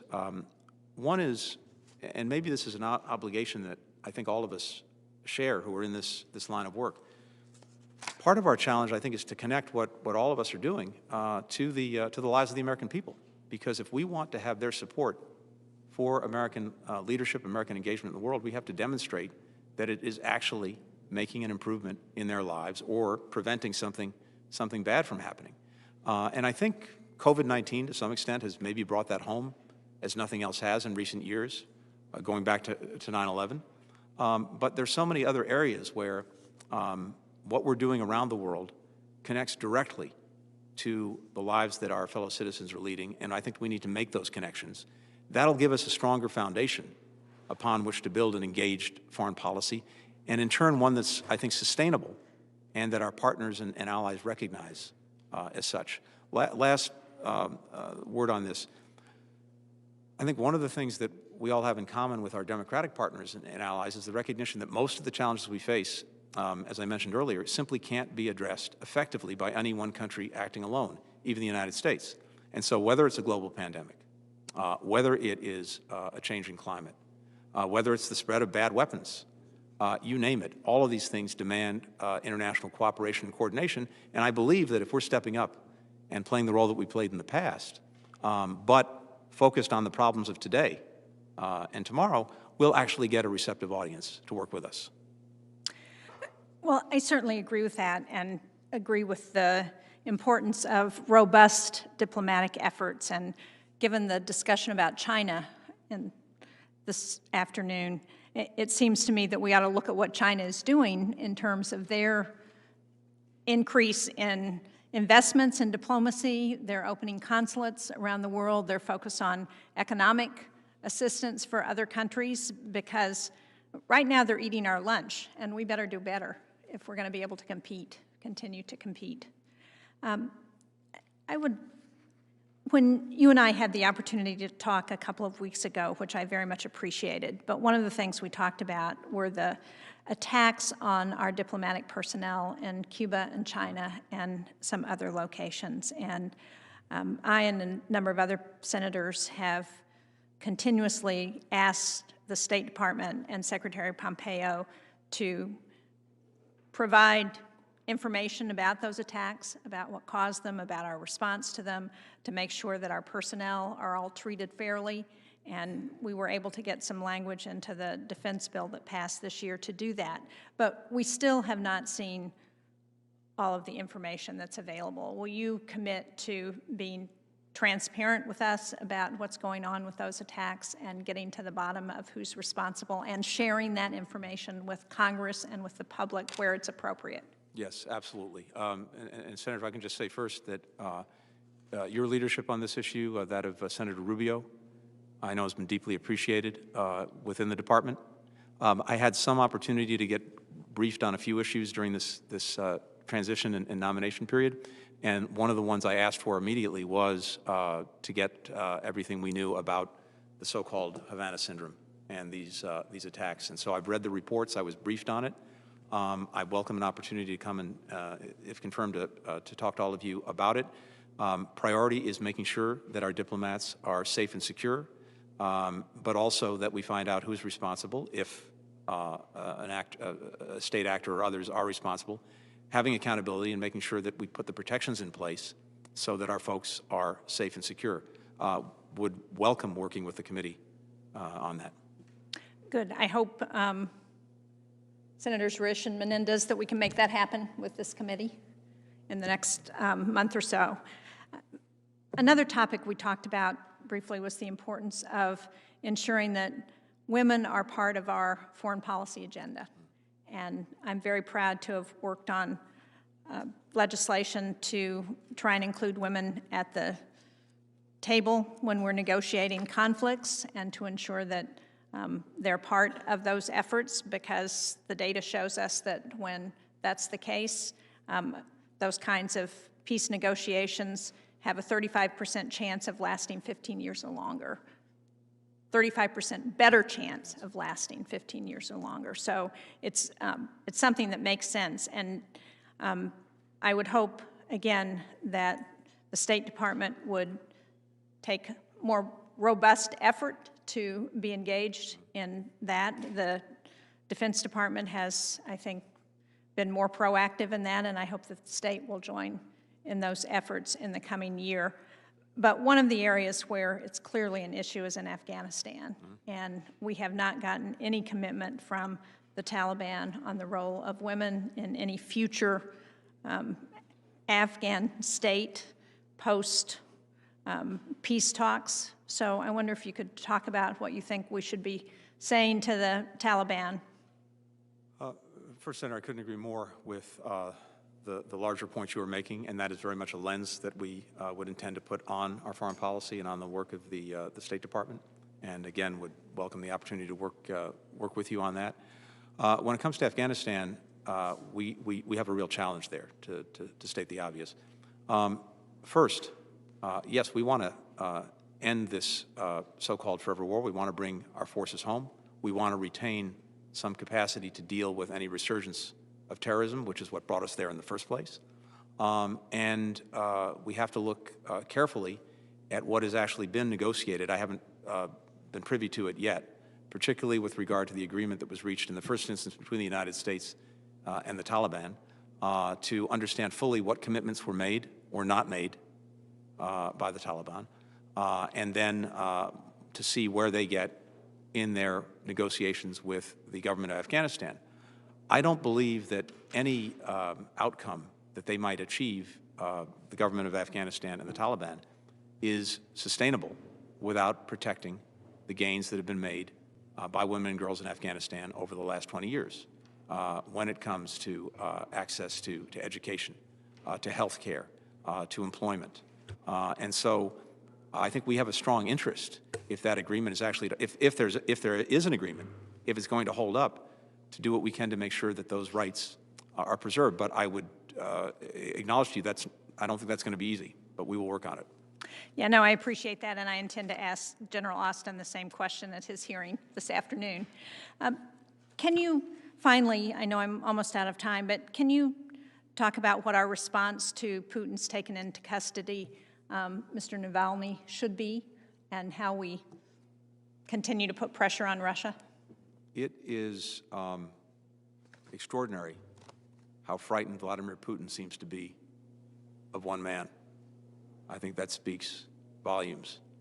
And Mr. Navalny is a voice, I think, for millions and millions and millions of Russians, and their voice needs to be heard in Russia. And the attempts to silence that voice by silencing Mr. Navalny is something that we strongly condemn, and we've spoken to it, and will continue to do so. I would say more broadly, and this is probably a subject for ongoing conversation, we've talked about a number of challenges. The challenge posed by Russia across a whole series of fronts is also one that is urgent. I have to say that I think members of this committee, particularly Senator Romney, have been very prescient when it comes to the challenge posed to us by Russia. There's a lot to be discussed and talked about there, but this is very high on the agenda for an incoming administration. Thank you. Thank you, Mr. Chairman. Thank you, Senator Shaheen. Senator Rubio. Thank you. Thank you, Mr. Blinken, for being here. Thanks for your willingness to step back in and serve our country. We always should appreciate that for anyone who's willing to step up and do it. Obviously, everyone's asking about all the different parts of the world. I care about a lot of them, so I'm going to focus, if I can, on the Western Hemisphere for a moment. Two specific things. The first is, as you're well aware, in Cuba, there is a very small but not real large or substantial small private businesses. The bulk of the economic activity in that country is controlled by a holding company named Gaesa, which controls basically anything that makes money. And they've actually, anytime they figure out something might make money, they pull it into that. Gaesa is controlled by the Cuban military and military officials.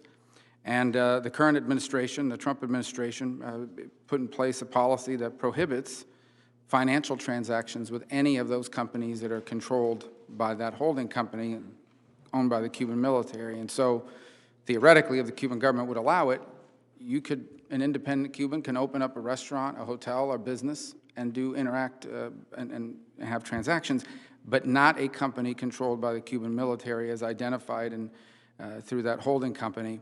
Is that a policy that you would recommend to the Biden administration that we keep, or not? Senator, I would propose to review that very, very quickly. In terms of the objectives that you cite, that makes very good sense to me.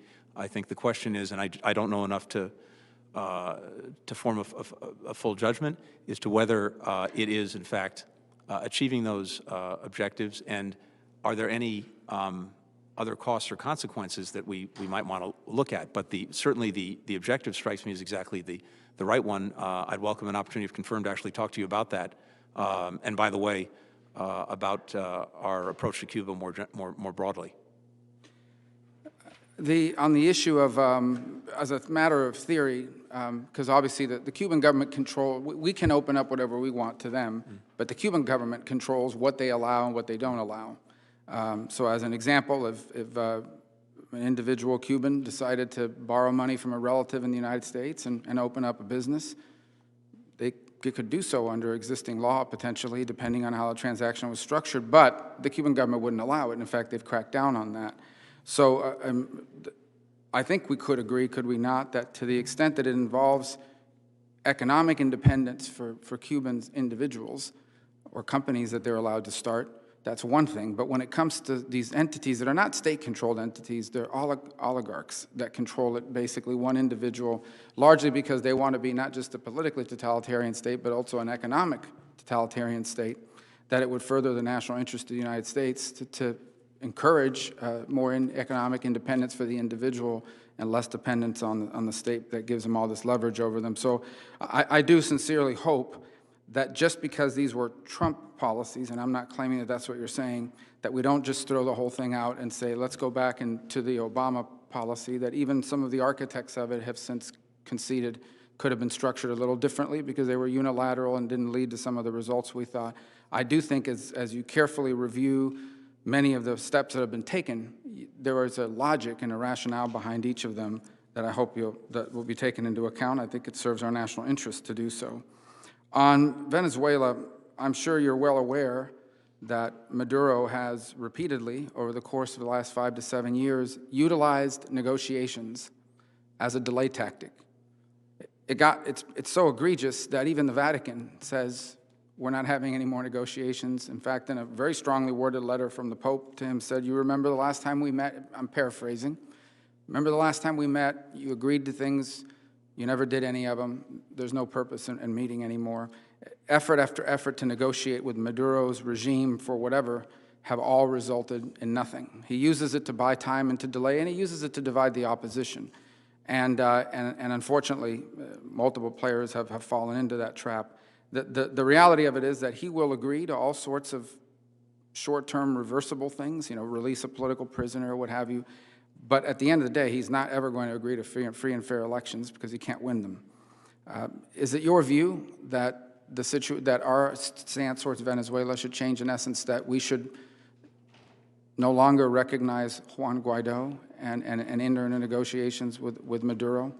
No, it is not.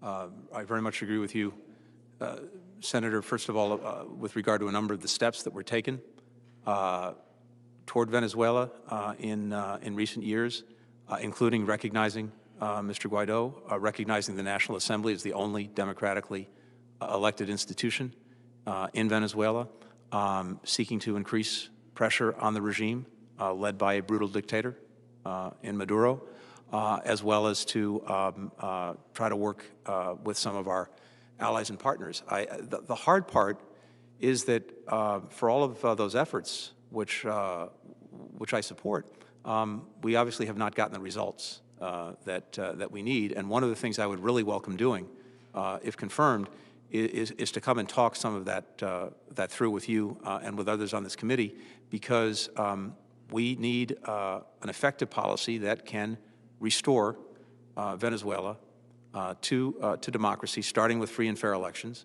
And how can we best advance that ball? I think there's some things that we can look at, particularly better, stronger coordination, cooperation with like-minded countries. Maybe we need to look at how we more effectively target the sanctions that we have so that regime enablers really feel the pain of those sanctions.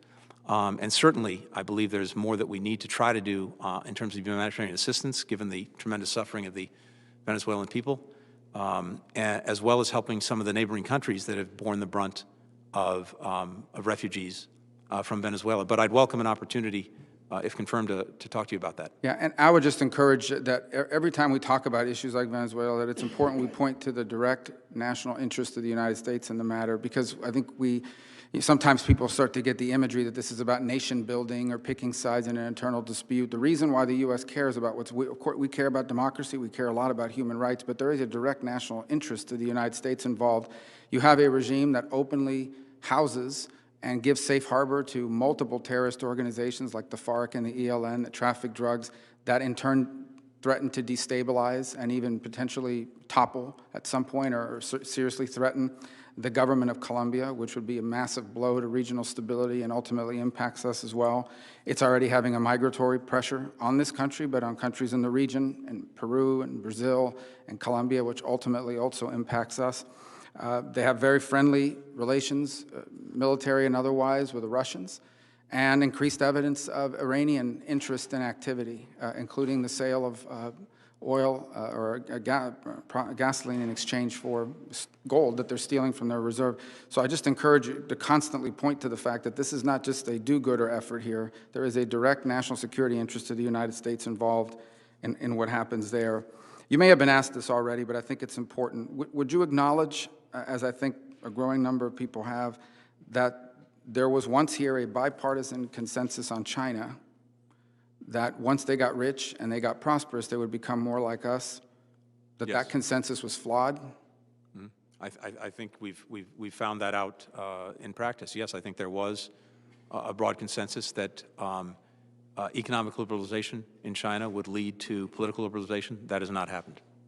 Well, beyond the political liberalization, their intent was never, it goes deeper, that it goes to a dangerous imbalance that's now developed in the relationship on a commercial front, on a geopolitical front, and increasingly, potentially on a military front. You've seen a massive expansion of a military capability, both technological and particularly in the asymmetric abilities that they have that really have no precedent.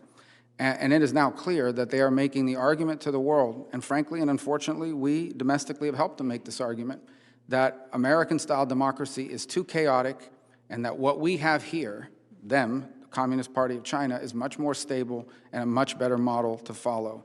The bottom line is, and I know that this is people like to throw around the phrases like Cold War. I think this is very different than the Cold War.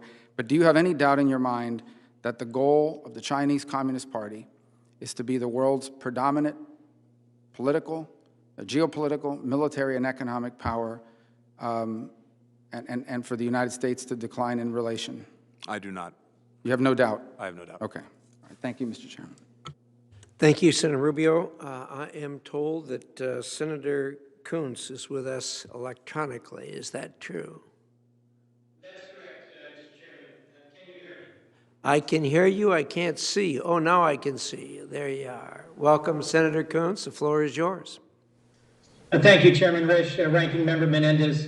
Thank you so much for a chance to be with you, Tony. It is great to be with you again.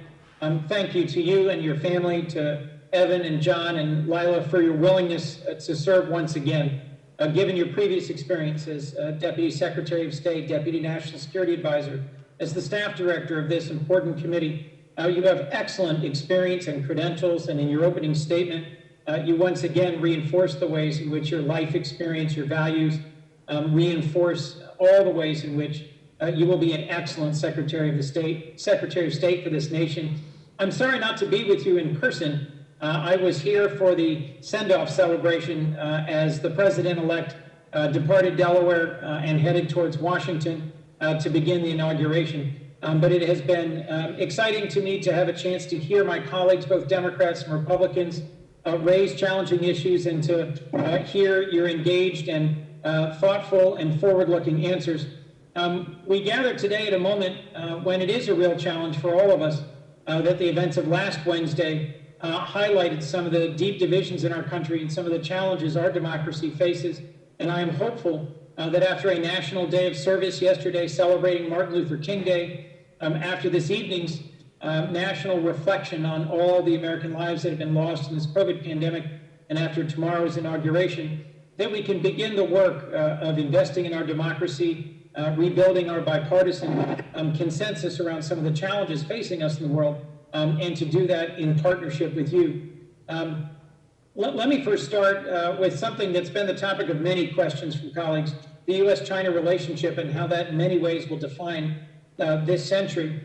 I very much look forward to working with the incoming chairman and ranking member of this committee, with you, Mr. Blinken, and with many of my colleagues in figuring out how we craft a durable, a sustainable, and effective, and a bipartisan strategy with regards to China.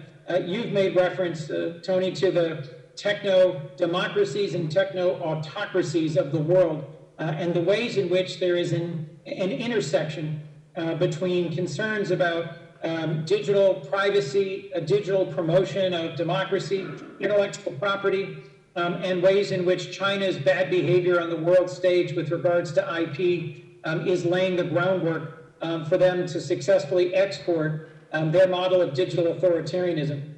Do you think in confronting China's digital authoritarianism, we should make that a part of the agenda of our convening a global group of digital democracy, something like the D10 that Prime Minister Boris Johnson has proposed?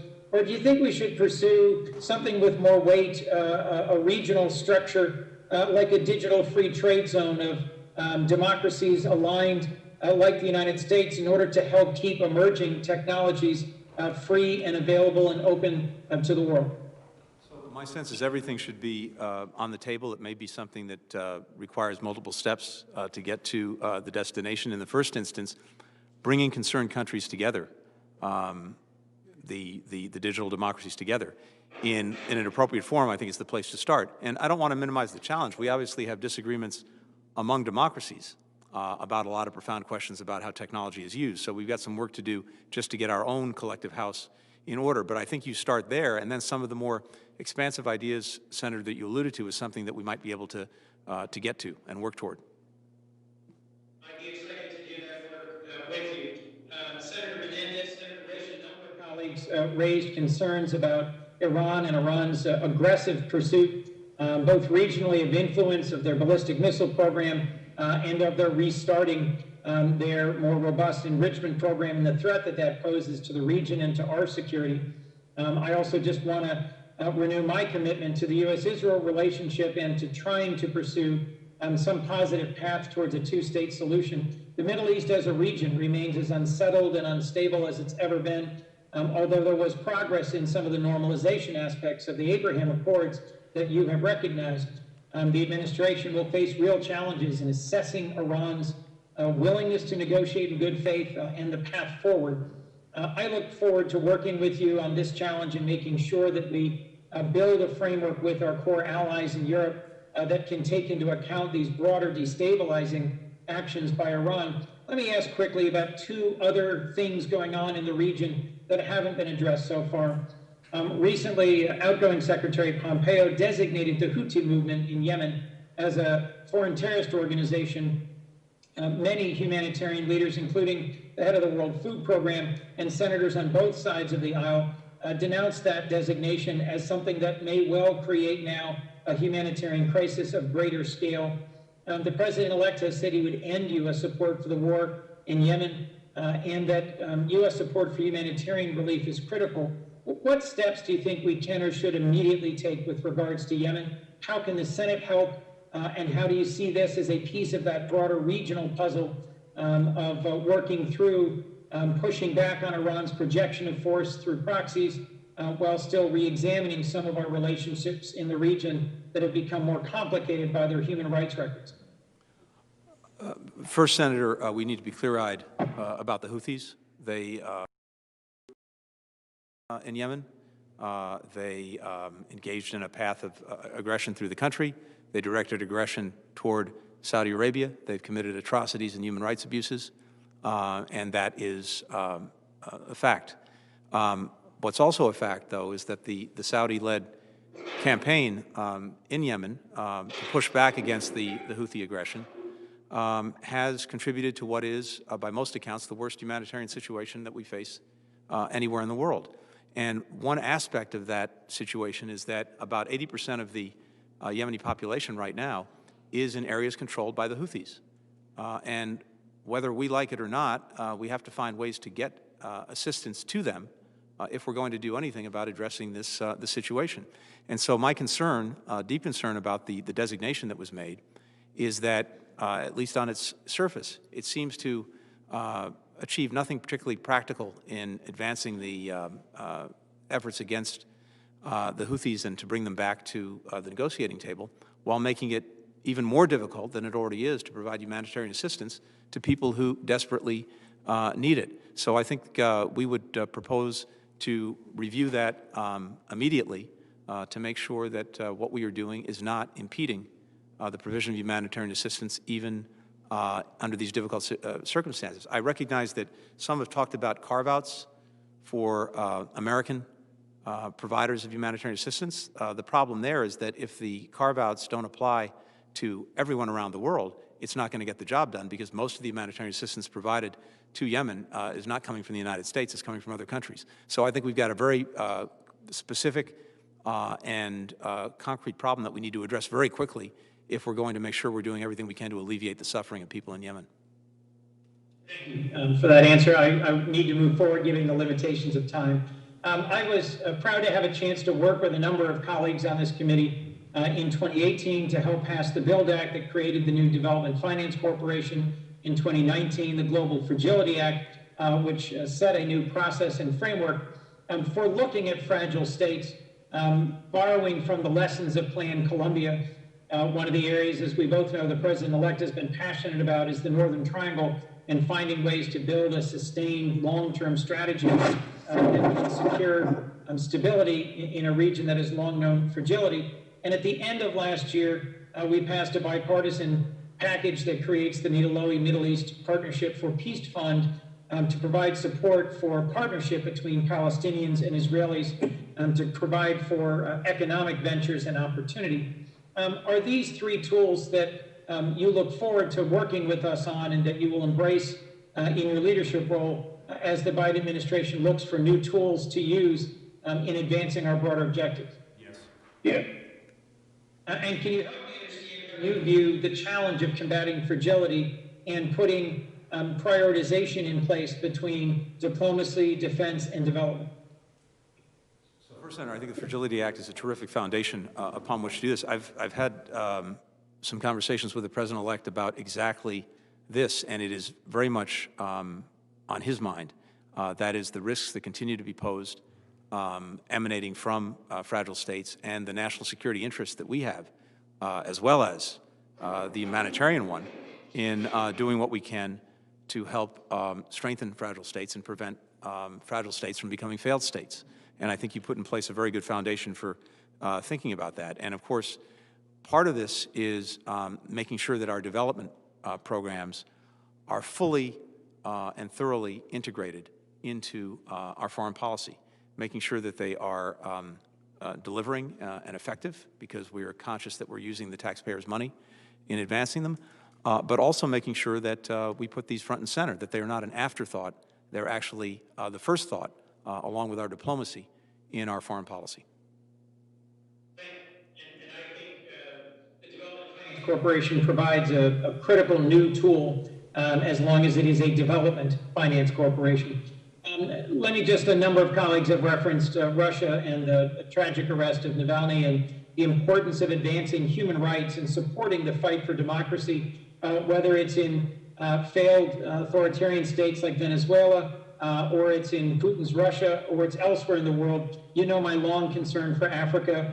There was just a deeply flawed election in Uganda, where Museveni has again held on to power in no small part by engaging in a blatant disregard for human rights. There are other countries of real concern in Ethiopia, the violence in the Tigray region, in Sudan, on the other hand, where there's been an encouraging transition to democracy recently.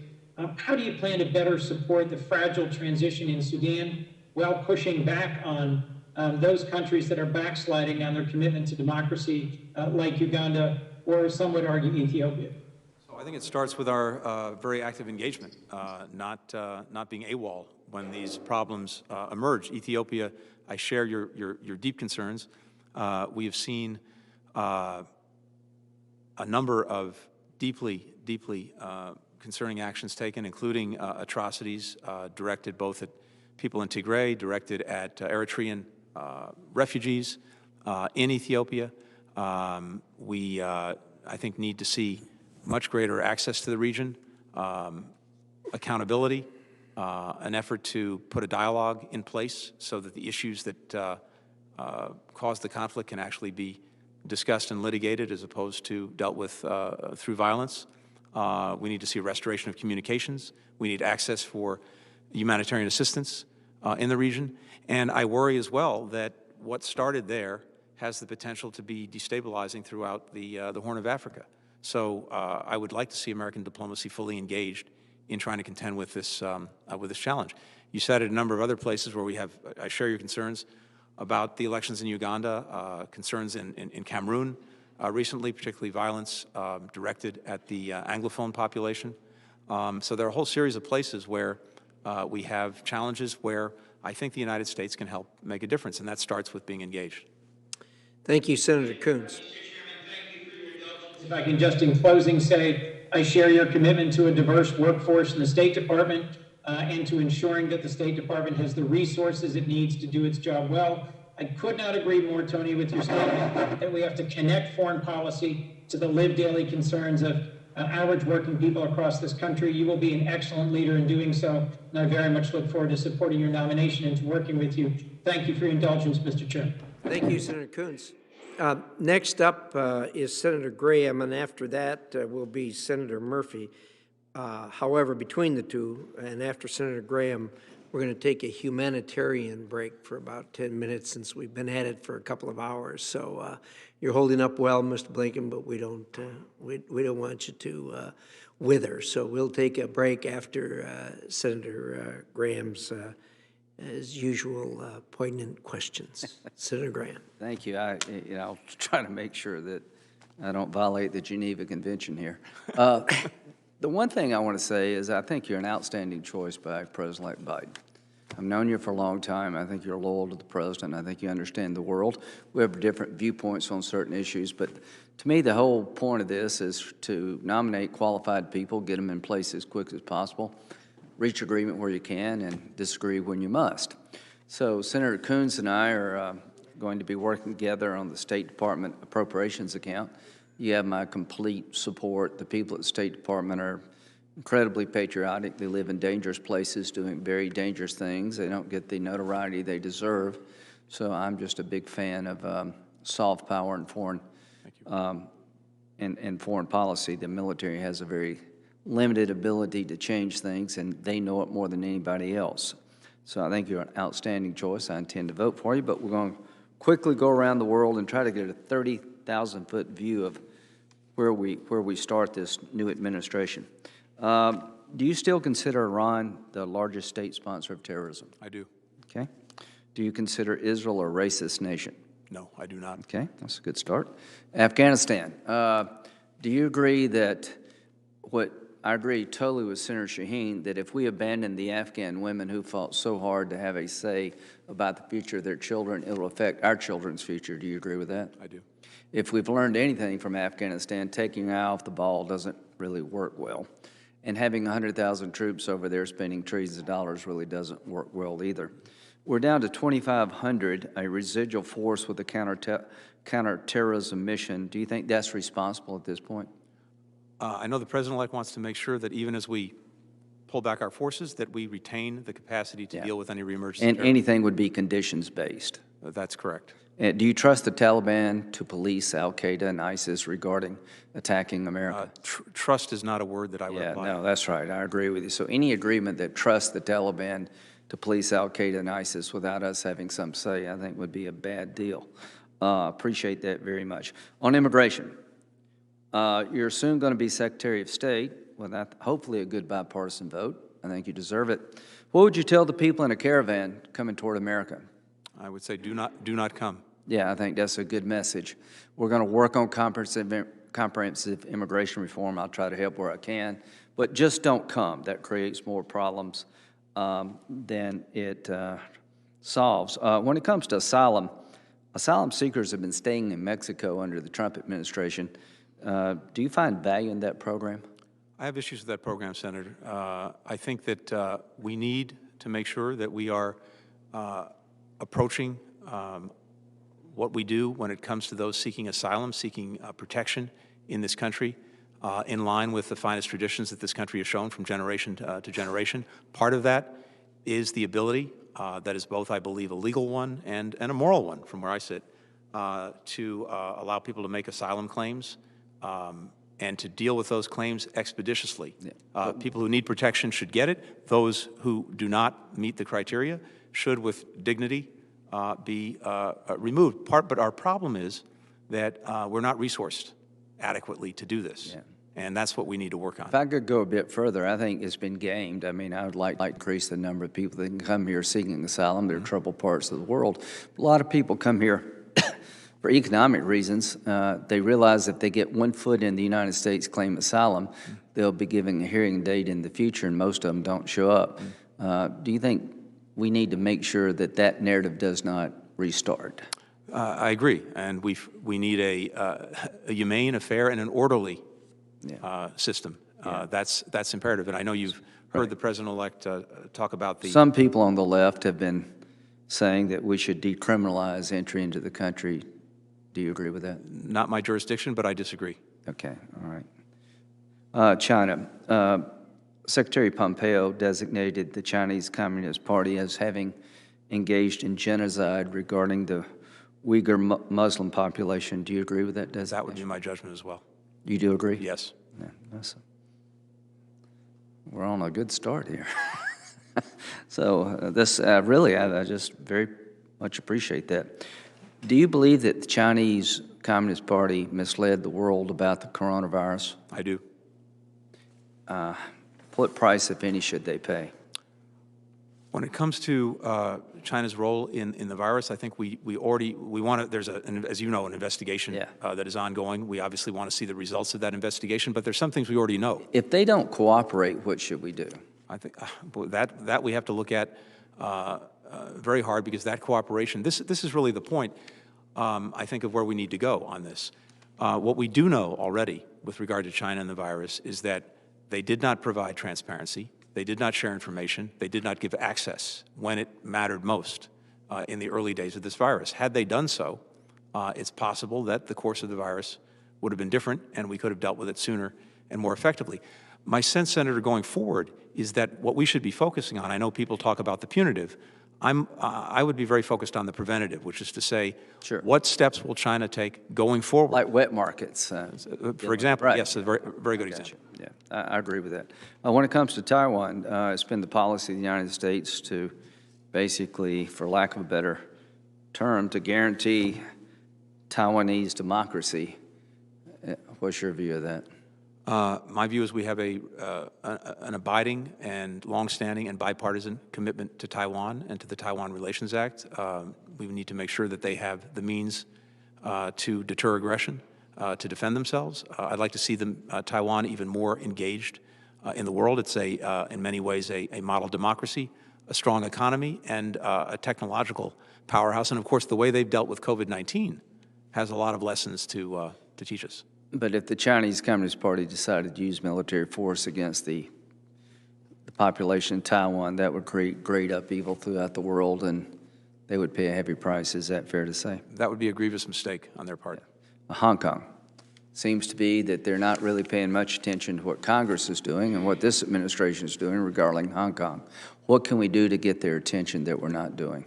So I wish we had taken some steps earlier. The national security law, the crackdown on media, the crackdown on free speech, on assembly, all of that has, I think, put in tatters the notion of real freedom and autonomy in Hong Kong, which were guarantees in the handover.